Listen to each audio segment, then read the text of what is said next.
અરવિંદ કેજરીવાલની ઈડીએ ધરપકડ કરી તો તેનો ઠેર ઠેર વિરોધ થઈ રહ્યો છે ત્યારે ગુજરાતની અંદર પણ આપના કાર્યકર્તાઓએ વિરોધ કર્યો હતો। સુરતમાં કેજરીવાલની ધરપકડને લઈને આપના કાર્યકર્તાઓ વિરોધ પ્રદર્શન કરતા નજરે પડ્યા, જ્યાં પોલીસે આપના કાર્યકર્તાઓની અટકાયત કરી હતી।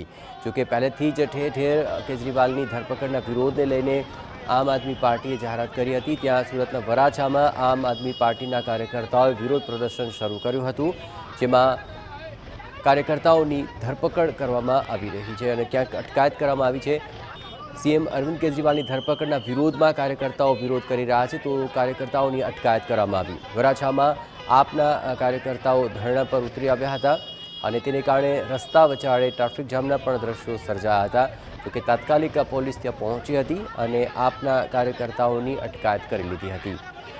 કેજરીવાલની ધરપકડને લઈને ન માત્ર ગુજરાત પરંતુ ઠેર ઠેર વિરોધ પ્રદર્શન કરવામાં આવી રહ્યા છે। બે તબક્કે ગુજરાતના સુરતની અંદર વરાછા વિસ્તારની અંદર આપ આદમીના કાર્યકર્તાઓએ વિરોધ પ્રદર્શન કર્યું હતું કે જેમાં આપના વિરોધને અટકાવવા માટે પોલીસ પણ ત્યાં પહોંચી હતી, કારણ કે રસ્તા વચાળે વિરોધ પ્રદર્શનને કારણે વાહન ચાલકોને મુશ્કેલીઓનો સામનો કરવો પડતો હતો।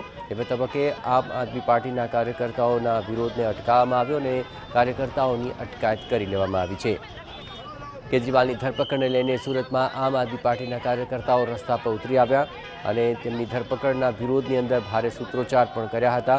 કેજરીવાલની ધરપકડના વિરોધની અંદર કેજરીવાલની સામે અસંવૈધાનિક રીતે કાયદાકીય કાર્યવાહી ચાલી રહી છે તેવા આરોપ સાથે આ કાર્યકર્તાઓ રસ્તા પર ઉતરી ધરણા પ્રદર્શન કરતા જોવા મળ્યા, જેને કારણે રસ્તા પર ચાલતા વાહન ચાલકોને પણ મુશ્કેલીઓનો સામનો કરવો પડ્યો હતો।